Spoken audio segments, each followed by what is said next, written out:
Hey, Fidelity, how can I remember to invest every month? With the Fidelity app, you can choose a schedule and set up recurring investments in stocks and ETFs. Oh, that sounds easier than I thought. You got this. Yeah, I do. Now, where did I put my keys? You will find them where you left them. Investing involves risk, including risk of loss. Fidelity Brokerage Services, LLC, member NYSE, SIPC. Get your closet ready. Abercrombie's kickoff to spring sale just went live. When the temperature goes up, I'm down for plans and need new outfits to match. I love Abercrombie's new collared shirts because they come in lightweight, breathable fabrics, like linen. My go-to is pairing their 90s straight jean with the premium heavyweight tee. You'll want it in every color, like I do. Stack an extra 15% with code SPRINGAF now through March 3rd. Offer valid in the US and Canada. Exclusions apply. See details online. The Tudors Dynasty Podcast. Hello, and welcome back to the Tudors Dynasty Podcast. I'm your host, Rebecca Larson. And today I'm so happy to welcome back to the show for the first time in many years, Brigitte Webster. Brigitte, welcome back. Hello. Well, it's an honor and a pleasure to be back. And I can't believe it's been that long. It has been a long time. I need to go back and see, but it's been quite a few years. I've been doing the podcast now for 8 years. So I'm going to say maybe 6 years at the most that it's been since we talked, but maybe 4. Yeah. Well, we measure our success not in years, but lifetimes. There we go. I like that. Well, I invited Brigitte here today because she has a book called Eating with the Tudors that just kind of fascinates me because I feel like this is a subject we don't really talk about very much when it comes to Tudor life. We talk about relationships and love and battles, but we forget about the thing that helps these people grow. The food. And so, Brigitte, I really want to know, what gave you the idea to do a book on food and the Tudors? That is a simple question to answer. I was actually approached by the publisher. It all happened out of nowhere in the middle of lockdown. I think it was 2020. And it seems that one of the editors had been following me and thought, right, there is actually some interest in here. People seem to like what she's posting about her Tudor recipes. Tudor in itself always sells. So they offered me the opportunity to write a book about Tudor food, but also combine it with recipes and preferably include the original 16th century recipe, modernize it, and then tell a little bit about the ingredients or the dish itself, what made it special, who consumed it, when and why. And I thought, yeah, that's got my name on it. So I'm curious. So has cooking and food always been an interest for you? What got you to do your first Tudor recipe? Right. Now, before I answer that question, I'd just like to make it known that I am of a certain age where it was absolutely essential that as a young woman, you had to learn how to cook. I was born and raised in Austria, which even in the 80s was still very traditional. And to my parents, it was absolutely vital that I learned and was confident in cookery. So they sort of talked me into becoming a teacher. And in Austria, the system is a little bit different. You have to choose 2 different subjects you're going to teach. And so I opted for history, which was my passion. And as my practical subject, I chose cookery because I thought, well, that makes the parents happy. But at that stage, I wasn't really interested in cooking or recipes at all. I actually failed to see that the two could actually merge together into one beautiful new skill. So that was basically how it all started. I then met my husband, who's English, and so I ended up here on this beautiful island called England. And I applied for a job as a teacher, and they said, right, okay, we don't want you to teach history. We've got plenty of those. There really isn't any demand for recipes either, but we do always need native speakers to teach the language. So sadly, I ended up wasting 25 years, precious years, on teaching German. But I always tried to smuggle in making the students do a bit of cookery, recipes in the German language, or if I could, even a historic little recipe. So I started a few years into teaching thinking, that really works. People like that. People like to study a recipe based on the history. Who made it? Why did they do it like that? And but it was only an online course. Some of you might remember the Future Learn courses when they first started, which is now, I think, also 8 years ago, something like that. Anyway, when they first started, they offered one course which was on royal cooking or royal recipes, something to do with royalty in England. And I thought, that sounds interesting. So I signed up, and on that course, I met one of my mentors, I say. It was actually two elderly ladies, American, who were very much professional in that field. And they spotted me because, I don't know, something on that course sparked it off, and I really got into it. So they contacted me and they guided me from the start, and they were the first ones who pointed out to me that it was really, really important to work with the original primary source. So to completely forget about secondary books. So any modern cookery books, even if they claim they are recipes from Shakespeare's time or Tudor cookery, if they do not include the original recipe, they can't be trusted. I thought, that's interesting. Let's check it out. So I started to look into authentic recipes. And I was actually amazed how many I could find, even online. But obviously, again, most of them were transcribed. So again, I had to be careful because people don't always transcribe things quite by the rule, or, leave things out or add things. But it was a start. And so I started going to various libraries to actually involve myself in the real thing. And I got very, very excited, really excited. But then there was another problem. Anybody who's ever looked at 16th century handwriting, will understand that if you haven't studied paleography, you're stuck. You are stuck so fast. And that was a big problem for me.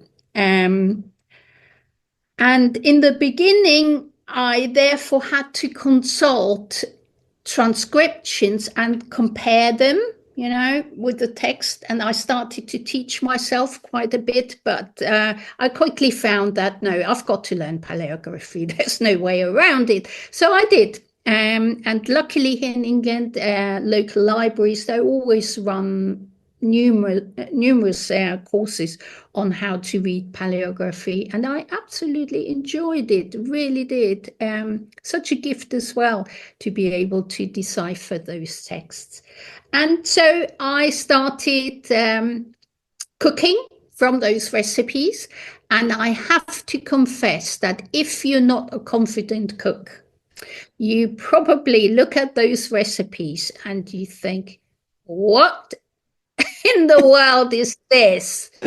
It doesn't mention any ingredients. It doesn't mention how to prepare it. All it tells me that you should do this and that, which sometimes has nothing to do with the cooking process.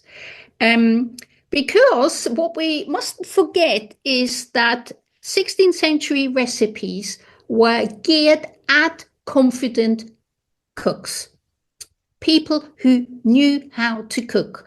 All they needed was a sort of aid memoir that possibly gave them new ideas. This is a new dish, this is a new fashion, has just arrived from the continent. That's how you do it. But all the very basics, which we in the 21st century rely on, they ditched them because it wasn't necessary. So it is enormously helpful if you are a confident cook who understands the very basics of cookery, what works, what doesn't work, which ingredients do you need, and more importantly, how much of each one of the ingredients do you need? Because these early recipes often give you no idea, no indication. Or they will tell you, okay, use 4 eggs and then use milk and then use flour and then use this. And you think, well,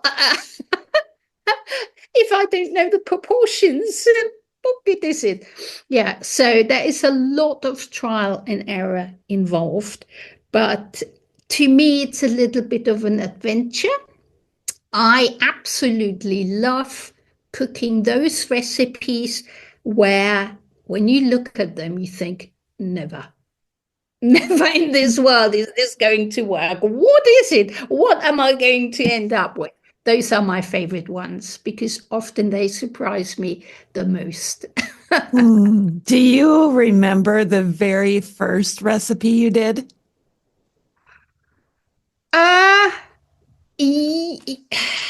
Let me think. It was one on that course, that online course. And I think the first one was a pie filled with, there were 2 pies, a green peas pie, and the other one was an early cheese type pie. Oh. They were quite good, but obviously I did not understand the whole context then, because that's very important as well. When you really go into Tudor recipes, you've got to understand the whole context that involves the politics, the economics, social history, to place it into where it should be, because by doing that, can you fill in a lot of the gaps that the recipe presents you with. And you also must totally understand the changes between 1500 and 1600, because it's quite something how much cookery changed within those 100 years. So knowing what date the recipe is from also helps you place the various bits and pieces together that in the end make sense and produce hopefully a nice tasty dish. It sounds to me, Brigitte, like you like a good challenge. When it comes to Tudor recipes, definitely. But I always prefer to pick my challenges rather than having them thrown at me. Yeah, that's fair. That's fair. Well, for those who are listening, let's maybe just go back to even the basics of cooking in the world of the Tudors and food. If there is somebody who's just an average subject, they're not from a noble family, but they need to feed their family. Let's say they live in London, right? So they're in the city, but they're not royal. How do they go about getting the food that they need? Right. You have just raised a very interesting point. London, not noble. Now, before I tell you much about the food they would have bought and where, two things. We would have to know exactly how, from which group of people these Londoners are, because if you're talking at the people about people at the very bottom of society, they would not even have had anywhere to cook. They would have had a room, but no facility for cooking. So they were totally dependent on what I always refer to as the Tudor equivalent to the McDonald's, which were basically food stalls which were open, almost 24 hours a day, every day for those people. And they sold cheap, probably not very nice or high quality pies or pottages. And that's what people at the very bottom without cooking facilities had to have every day. And obviously you have then the merchants, which started to be quite noticeable in that time period. They were not noble, but wealthy. And it wouldn't surprise you to hear that they tried very hard to imitate the nobility in what they ate and how much of it they put on the table. So it was all about showing off. Hey, look at me. I've got the money. I can put onto the table food that nobility and royalty can afford. I can as well. Okay, I haven't got a title, but I'm going to look for one by choosing my wife from the nobility. But yes, so that is a very interesting aspect as well. And obviously, merchants would not have cooked themselves. Especially not in London, they would have had somebody to cook their food for them in their own kitchen. And the kitchen staff would have bought their food fresh from the markets. In those days, you could get your produce fresh every single day from various markets. You had special fish markets, meat markets, butchers, fish markets, vegetable markets. So yes, it probably took you all morning to get your ingredients for that day, but I suppose it was part of the process, and people quite enjoyed getting out a bit. Yeah, well, I didn't know anything about that. So now I'm curious. We know that they lived by different standards than we do today because we have refrigerators and ways to store our food. So when we look at the four seasons, let's stick with these same people in London. Okay, let's stick with the lower class people who don't have a kitchen to cook in London. How are they still going about eating in the winter, or how are these street feeders, I don't know what to call them, like food truck people in the streets of London, how are they getting the food to these people at that point? Right. They were all about making a profit. Yeah. Yeah. No surprise. So they would have got their food from places where they could get them really cheap from.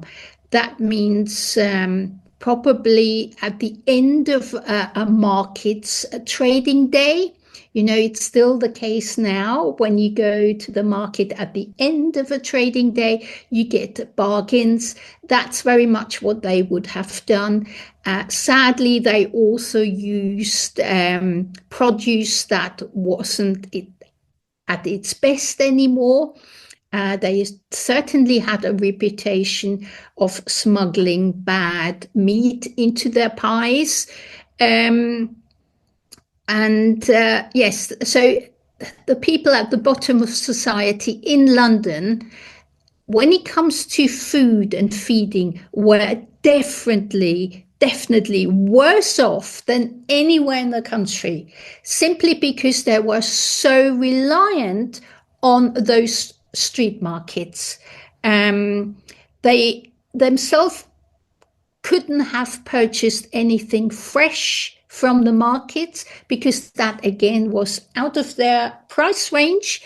So they were reliant on whatever these food stalls provided. And that was obviously also reliant on particular seasons. So the summer probably produced nicer pottages with a lot of fresh vegetables and some off-cut meat, where this time now in particular probably was very, very basic, just a pottage with grains and some root vegetable, which you can get in England all throughout the year, like parsnip and parsnip was probably the most used one. Leek is another one, or cabbage. So you can now visualize either a pottage with some cheap bacon thrown in, grain, and some of those vegetables we've mentioned. And that would have been what they ate day in, day out. There was very little variety in their diet. And we often think, well, did they not grow tired of it, you know? But I think if you don't know any different, you don't miss it. We know different, and therefore we can't imagine how these people could eat the same thing every day. But look at our beloved pets. I know it might be a bad example, but they eat the same every single day, and they enjoy it just as much as the day before. And I think that was very much what these people experienced. As long as they had something to eat and it made them feel full and they didn't have to go to bed hungry, that was it. You know, they were happy. Yeah. Do you think they understood the value of nutrition and say what we would see as the, four food groups? Did they understand that back then? They very much did, yes. It's so interesting. When you read all these suggestions and advice given by 16th century physicians, it becomes very clear that they understood that a healthy, nutritious diet combined with happiness and regular exercise was the key to a long, healthy life. However, sometimes how they reflected that on food isn't how we would see it, but the very basic idea was very much there. And it was the nobility and the people with money, the affluent class, that very much tried to keep to such a described healthy life. But obviously, those that didn't have the funds were just happy in eating what they could. But funny enough, often they ate more healthily than the people at the top, because the people at the top, especially in early Tudor England, ate way too much meat and not enough fresh vegetables or fruit. So therefore, they had all sorts of health issues related to that, where the people down at the working class kept physically fit and had lots of fresh vegetable in their diet. So by default, therefore, ended up living a lot more healthily than their cousins at the top. Only they didn't know it then. No. No, Henry VIII clearly didn't know. It seemed like he liked to eat a lot of meat, didn't he? Yeah. And he didn't do any exercise in his later years. And we all know where that leads to. Yeah, no wonder. I do have an odd question for you. In your research, I know you, excuse me, I know you've read all different kinds of books, but did you ever come across anything, stories of food poisoning? Did they understand that food could make them sick? Right. That is one of my pet interests, funny enough. Now, there are two things. In England, poisoning by food, which in Tudor England didn't always mean that it was gone off food to start with, is a lot rarer than on the continent. There are a lot more reports about people having suffered being poisoned by food in Italy, for instance.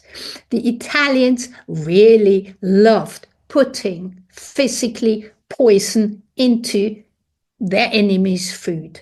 Big thing. You can't deny it, but very interesting. In England, however, there are very, very few cases where that has been noted.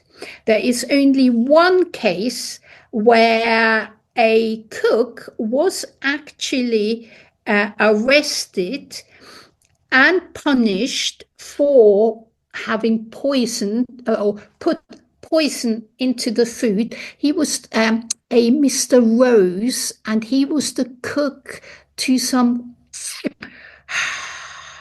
he was higher up clergy. I'd like to say he was a cardinal, but I don't think he was. No. Well, see, now I'm flashing back to the Tudors. Was it Fisher or Moore? No. It was nobody quite so important, but Okay. he is.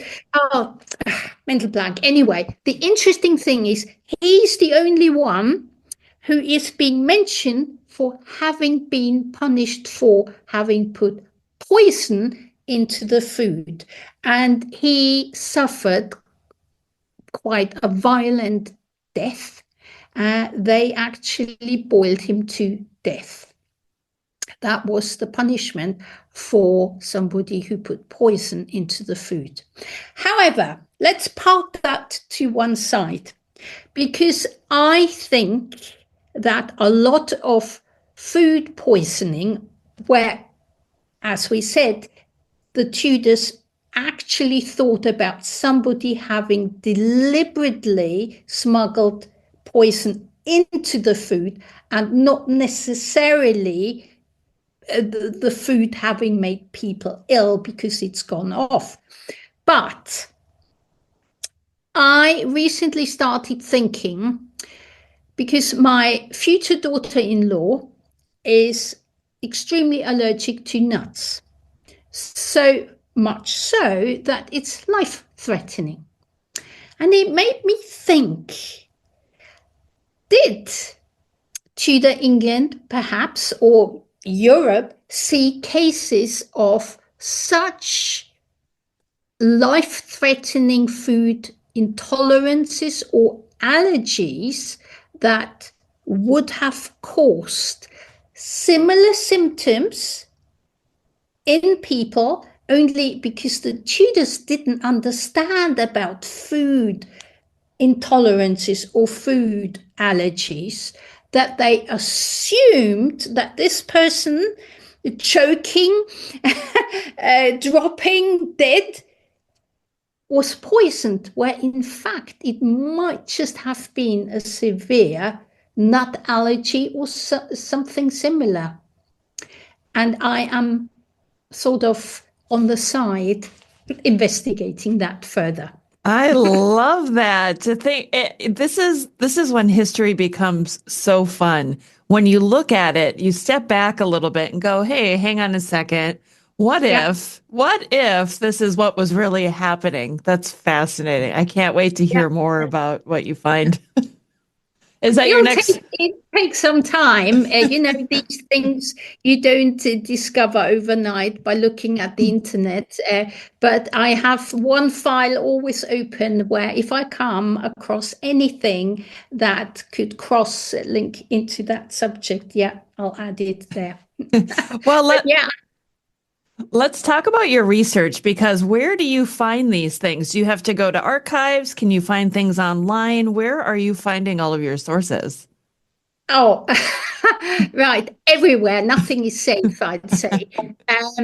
But yeah, most of it, like every historian, I start with books.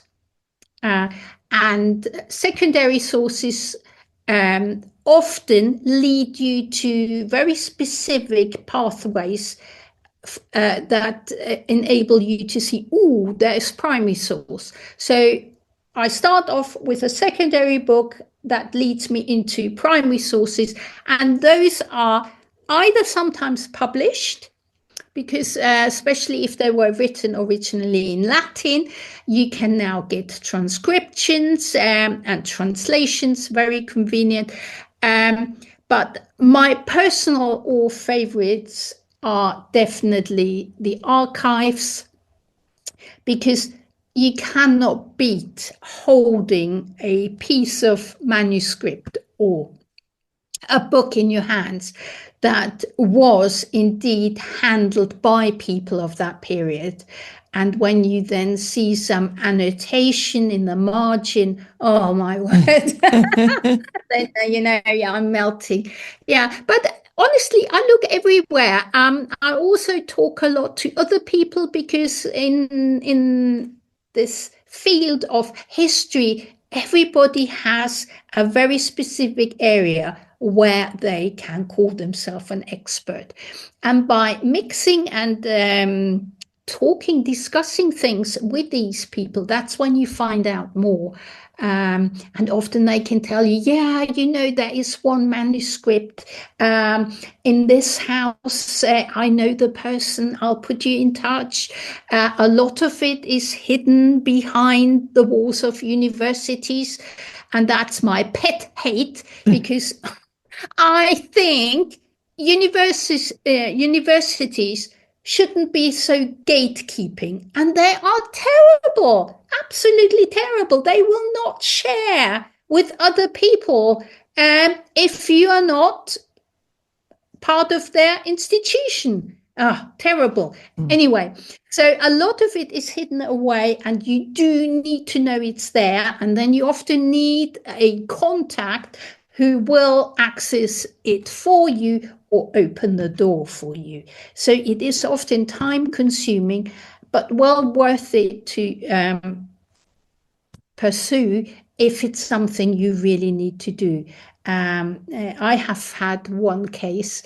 I'm currently thinking about, after I finished my MA, to go into doing a PhD. But obviously, you do need to think about what are you going to research. And there's something I'd love to do. I'd like to compare the only printed cookery book from about 1500, which is at Longleat in their library, but nobody has seen it for the past 40 years. So I assume it's very, very fragile, and I don't want anybody to see it. But the thing is, I have seen the manuscript version at Hokum Hall here in Norfolk. And they were very keen, very happy for me to see it, to photograph it and work with it. And I am still trying to convince Longleat to let me take a look at it. And yeah, not easy. They haven't said no yet, but it's definitely a long way until I get to see it. If fingers crossed. Yeah, Longleat is one of those locations that they hold the Seymour papers there as well. And of course, none of it is digitized. So in order for me to see any of it. Yeah, exactly. But funny enough, I, by coincidence, found out that one of the curators studied at the same university as I do, and this person has agreed to see what they can do. Ooh, But good. it shouldn't be like that. They should be open. If you approach them and say, I am envisaging to study that for a PhD or whatever, can I please take a look? Or can you please send me photographs, which would be equally fine. But to just say, no. And it's the only one. It is the only printed copy left. We are pretty convinced that there were others, but that is the only one that survived. So I need this one. I have no other option. Oh, I hope you get it. I hope that you get access to this. Yeah, so do I. But hey, I can't force it. I can only use my charms. Right. If it's meant to be, it will be. You'll get it. Yeah, exactly. Well, so we talked about some sources. One of the things that I'm really curious about and interested in are Tudor banquets. And I don't know, can we maybe even just start from the beginning with banquets? Like who puts it together? Who is in charge of the banquet, and then like who's in charge of the food? Are there separate people for all of these things? Right. To start with, we need to clarify what a banquet is in English terms, because a banquet in Tudor England meant something entirely different to a banquet in the rest of Europe. In the rest of Europe, a banquet was almost the same as a feast.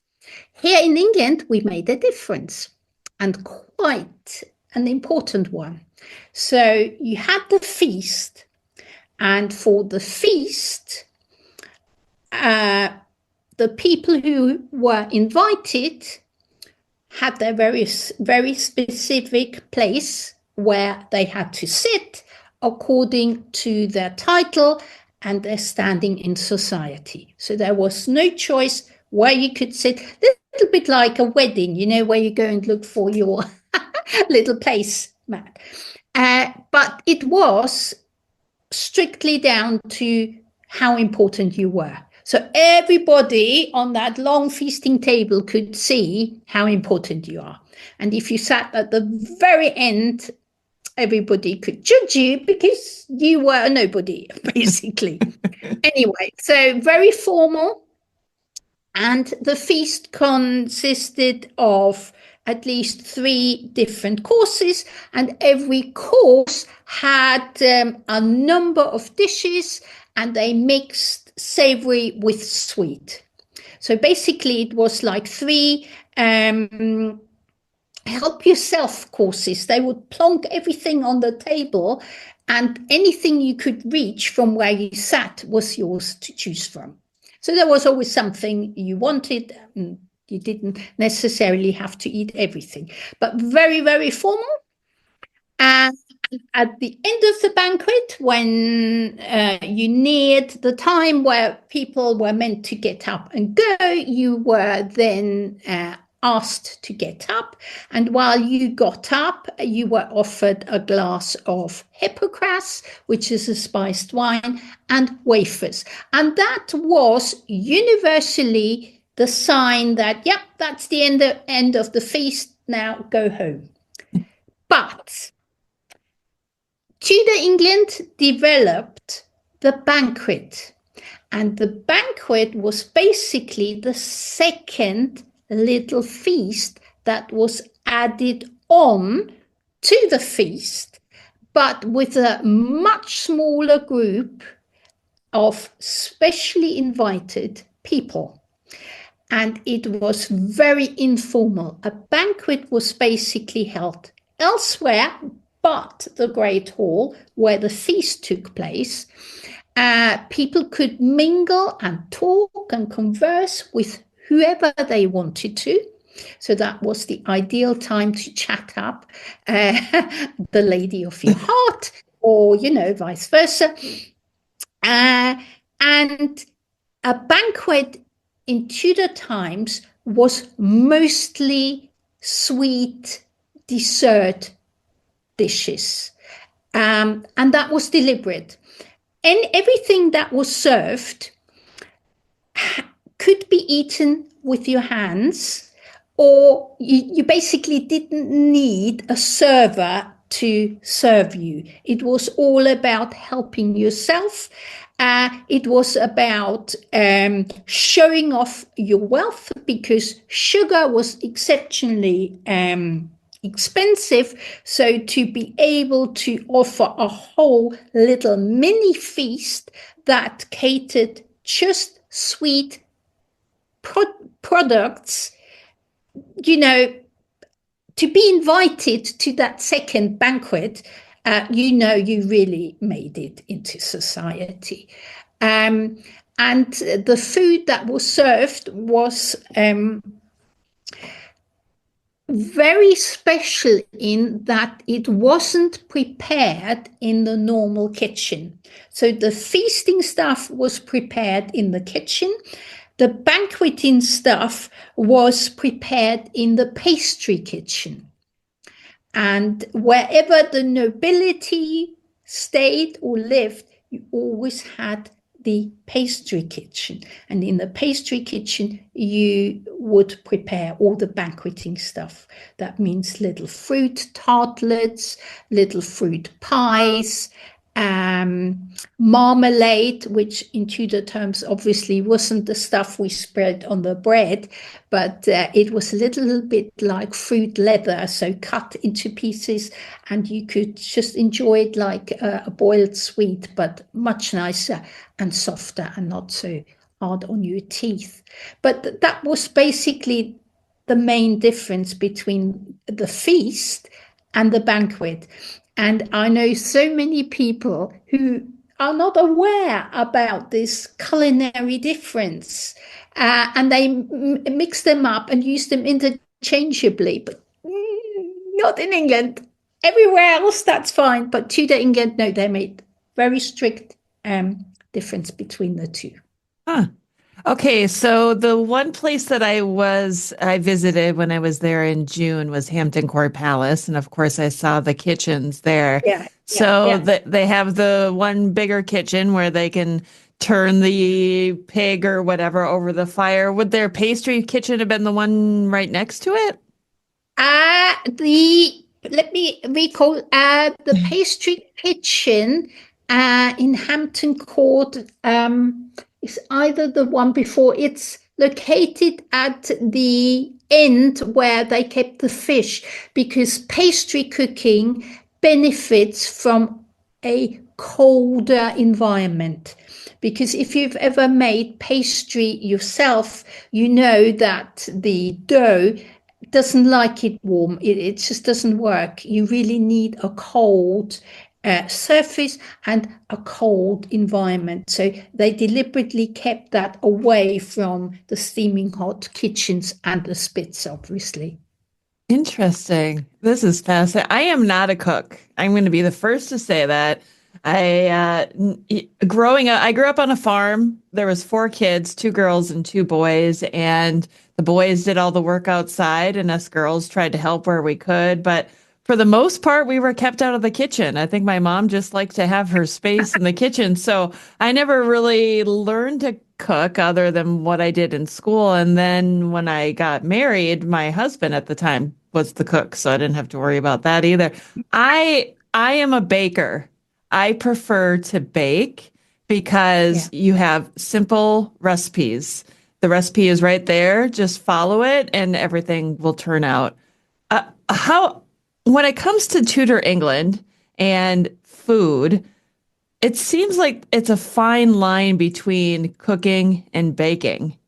Would you say there's a big difference between the two or that they're pretty similar? Every cup of Nespresso coffee is an invitation to transform your morning routine into a ritual you can treasure each and every day. Using the Virtuo Pup, a simple touch of the button freshly brews bold aromas and a rich, velvety crema layer for delicious cafe-quality coffee at home. Whether you enjoy your coffee hot or over ice, every sip, every morning is unforgettable. Nothing tastes like Nespresso coffee. Visit Nespresso.com or our app to explore our full range of easy-to-use machines and coffees not found anywhere else. This episode is brought to you by Nerds Gummy Clusters, the sweet treat that always elevates the vibe. With a sweet gummy surrounded with tangy, crunchy nerds, every bite of Nerds Gummy Clusters brings you a whole new world of flavor. Whether it's game night, on the way to a concert, or kicking back with your crew, unleash your senses with Nerds Gummy Clusters.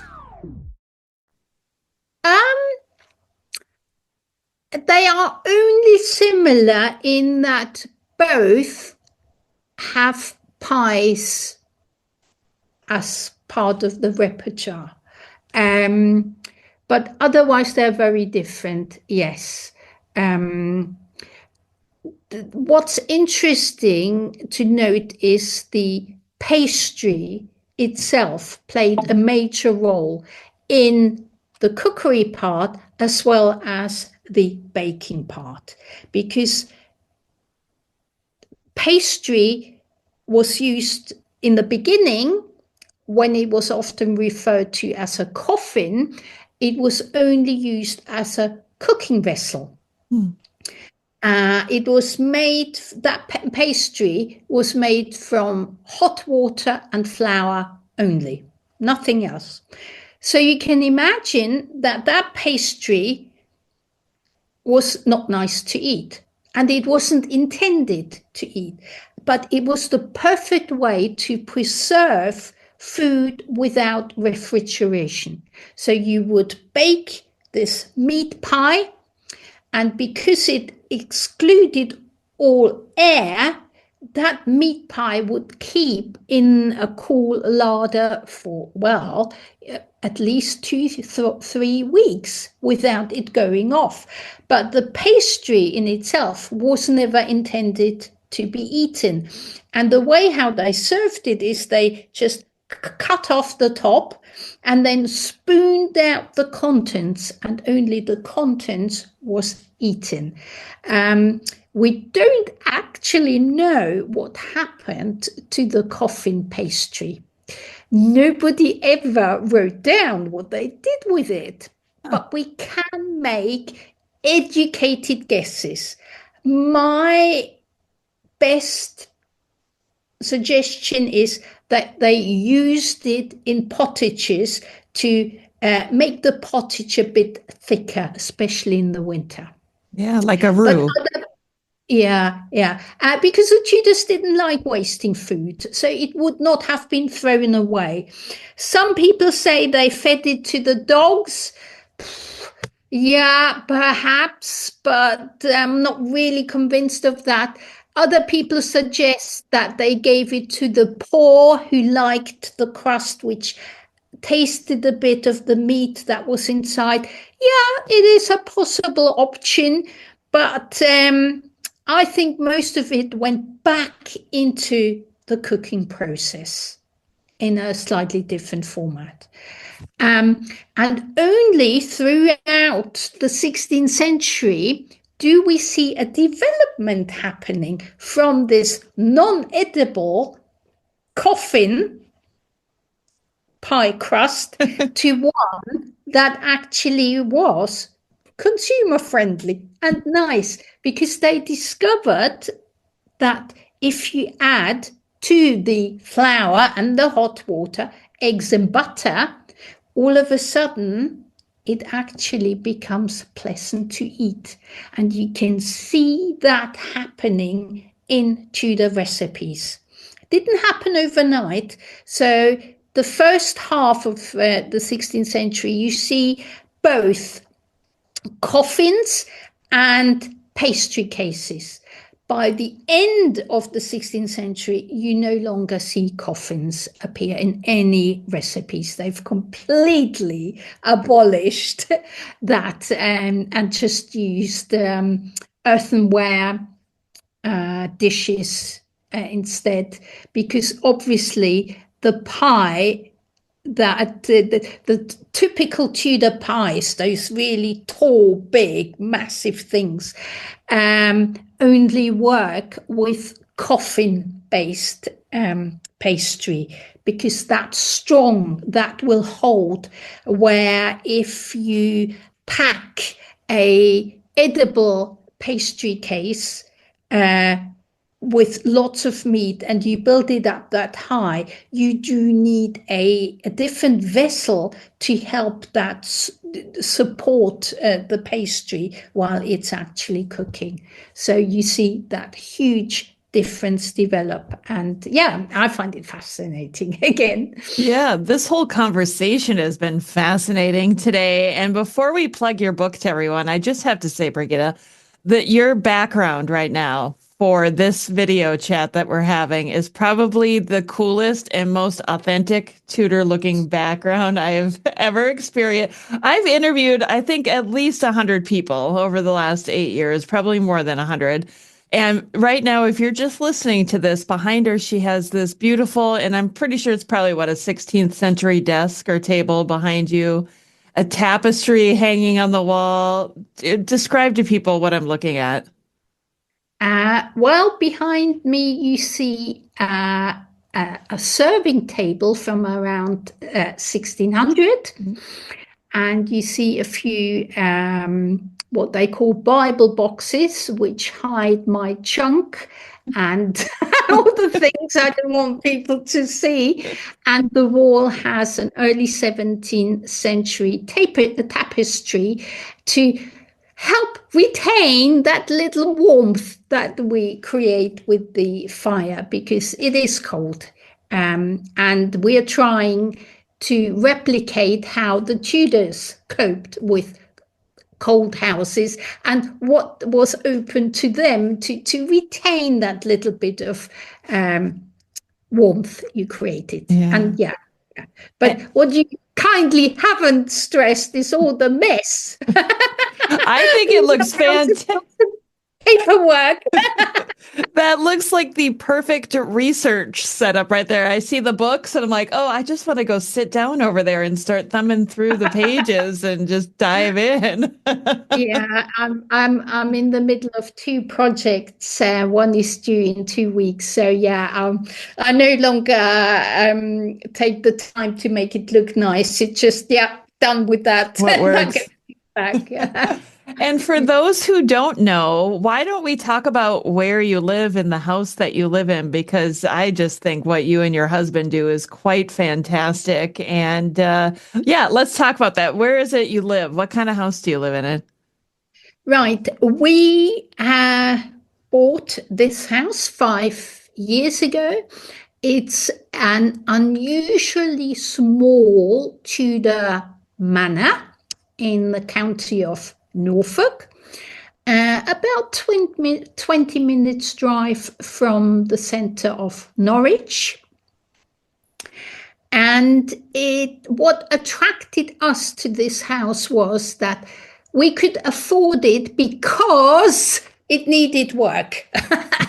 It wasn't the type of house you could move in instantly and not do anything to it. So we were totally aware that it needed work, but then again, we were happy because it meant we could afford it. And, like most people, there was a budget.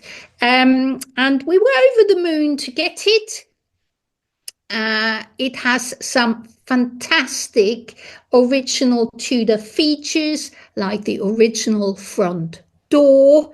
We have some original Tudor ceilings, fireplaces, some of the floors. Yes, so in a way, the house has maintained a lot of its original features because It was mostly used as a farmhouse. So the first family who built the home, the Chamberlains, built it in the early 1500s, and that family lived here until about the mid 1600s, and then the money ran out, and they had to sell the house to another noble family here in the area, the Woodhouses.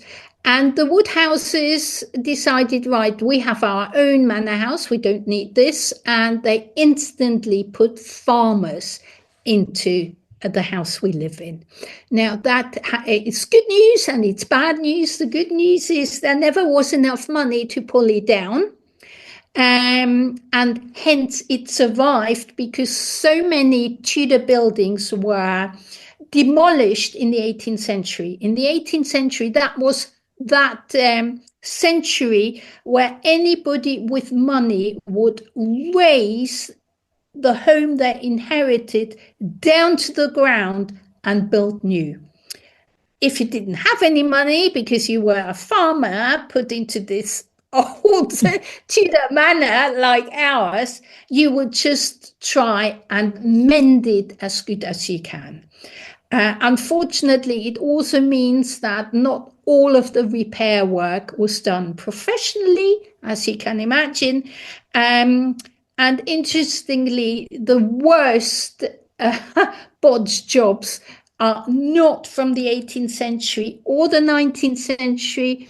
The worst ones we've discovered so far date to the 1960s to the 1980s, when previous owners decided they were not going to spend any money on professional workmen, but somebody who just was going to hide the problem. And that's our main problem at the moment. We are discovering all bits and pieces that do need attention, professional attention. And anybody who's worked on an ancient building knows you can't do that quickly. It takes time, lots of research. It has to be carried out with the fabrics and the material that's appropriate to the period. Those, again, are not easy to source. They are also very weather dependent. For instance, all the mortar we use has to be lime mortar, and everybody knows that lime mortar doesn't set if it's cold and wet. So half the year we can't actually carry on. We just have to wait because before we replace another row of bricks, we have to wait anyway. But we are in this, and we'll see it through. It's just been taking a lot longer than we thought.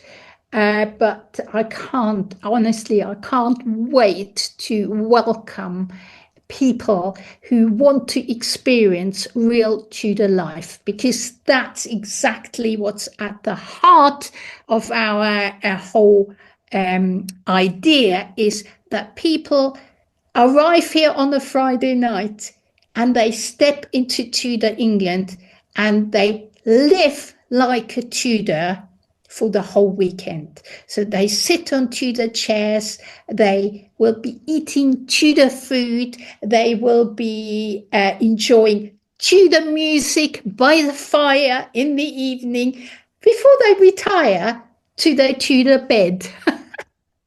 And that's basically the whole concept, business concept we have in mind, to give people an opportunity to see what it was like to be invited to a Tudor manor. So not royalty, because people do royal feasts and this and that. We want to show people what life was like for the minor gentry. So people who didn't have to manually work for their income, but still weren't particularly wealthy, couldn't show off in the same way as Henry could, or anybody of that level. Yeah, and this isn't new to you. You did this at your previous home, didn't you? Yes, we did. We had a Tudor farmhouse beforehand, a little bit closer to London. But there were limitations. We didn't have enough bedrooms there. And also, it was more and more being engulfed by modern housing estates, which, if you live near London, that's what's happening. You have thousands of new houses going up within a short time, and we just felt that wasn't really giving people the right idea. They might come and stay at this Tudor farmhouse, but all around us were these new modern houses you just couldn't make disappear. So we've decided to move. But funny enough, and that's extraordinary, we weren't looking to buy a manor house. We weren't looking to move to Norfolk either. But my husband was at the time looking for a home for a friend who had lots more money than us, has to be said. So he was looking at bigger properties, and this house came up on his screen. And it instantly spoke to him. And I remember him saying, come and look at this. This is our dream house. It's got everything. It has a moat. It has a big garden, everything, enough bedrooms. It just needs work. And I looked at it and thought, we're not going to waste these people's time, Tom. That's not for us. It's not us. We can't afford that. And, and he made a booking behind my back. Lovely. And he said, I'm going to see that house anyway. I know it's way out where you wanted to go, but I've made a booking. You can either come or stay behind. Obviously, I came. And it was the only house I've ever experienced where I felt like I was coming home, even before I put a foot into it. Both of us. We got out of the car and we said, isn't that weird? It's like coming home. I feel like I've come home. And it was such a strong feeling. And it hasn't changed. We still feel like it. And we do think there's a presence here. We don't call it ghosts because we don't see any ghosts. We don't see funny things being moved from A to B. But there is a very supportive, strong element that picks us up when we're down, and we can't explain it. It's almost like the house wants us to carry it on. It points us to where there is a problem that wasn't obvious before. It's the house is talking to us, and it's also looking after us, which is lovely. I do like that. I do remember the first winter we moved in, a cupboard of mine had a dodgy foot and it fell onto me. But out of nowhere, I had the strength with one hand to push it back and with my foot push something underneath to stabilize it. I tried that again afterwards. I get so many headaches every month. It could be chronic migraine, 15 or more headache days a month, each lasting 4 hours or more. Botox, onabotulinum toxin A, prevents headaches in adults with chronic migraine. It's not for those who have 14 or fewer headache days a month. Prescription Botox is injected by your doctor. Effects of Botox may spread hours to weeks after injection, causing serious symptoms. Alert your doctor right away, as difficulty swallowing, speaking, breathing, eye problems, or muscle weakness can be signs of a life-threatening condition. Patients with these conditions before injection are at highest risk. Side effects may include allergic reactions, neck and injection site pain, fatigue, and headache. Allergic reactions can include rash, welts, asthma symptoms, and dizziness. Don't receive Botox if there's a skin infection. Tell your doctor your medical history, muscle or nerve conditions, including ALS, Lou Gehrig's disease, myasthenia gravis, or Lambert-Eaton syndrome, and medications, including botulinum toxins, as these may increase the risk of serious side effects. Why wait? Ask your doctor. Visit BotoxChronicMigraine.com or call 1-800-44-BOTOX to learn more. This episode is brought to you by Progressive Insurance.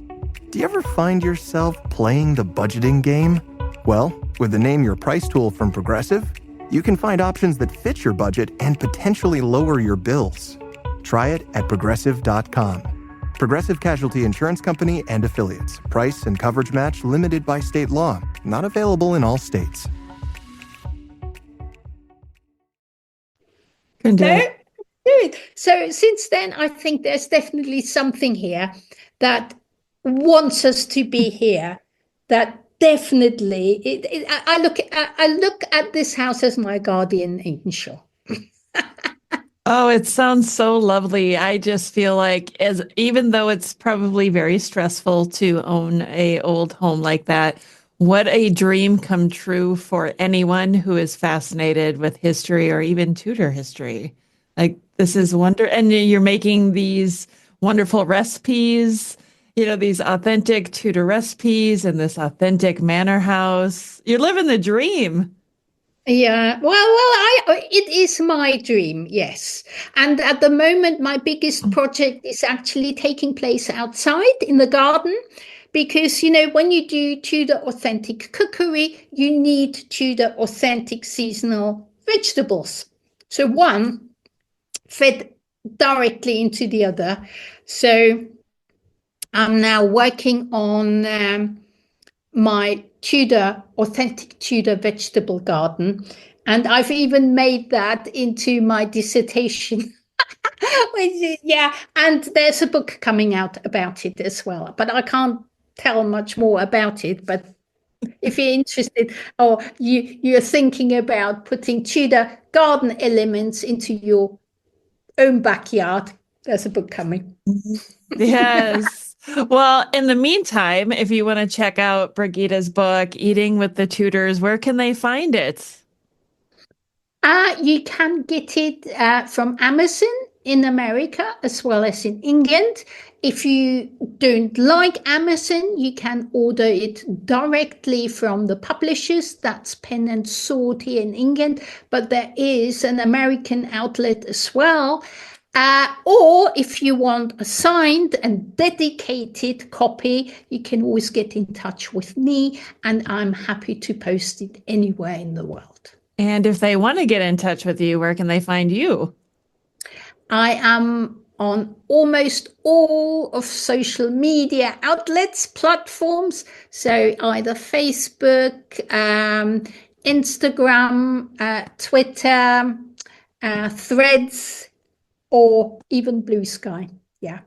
Wow. Either my name or Tudor, I think Tudor Food Recipes is my other name, but Brigitte Webster will get you there. There's only one Brigitte Webster that does Tudor cookery. Well, thank you so much for coming on the show today and chatting with me again. It has been so much fun to learn about all this with you. Well, thank you so much for inviting me. I really had a blast. Really lovely talking about my passion. And we've got to do it more often. Yes, we do. That's a promise. I'll make a promise. Yeah. And next time you come to England, try to come a bit further east. I need to. That's why every time I come there, I keep thinking I stay too far south. I have to travel out a little bit more, huh? Yeah. Well, don't forget, Norwich was the second largest city in Tudor England. And it's also known as the best preserved Tudor city in England. So I'll have to add it to my list. Thank you, Brigitte. Thank you. And that concludes another episode of the Tudors Dynasty podcast. Thank you so much for listening. If you love the show and would like to show your support, consider becoming a patron over on Patreon. That's patreon.com/Tudors Dynasty. Over there, you'll get commercial-free episodes, early access, and some patron-exclusive content as well.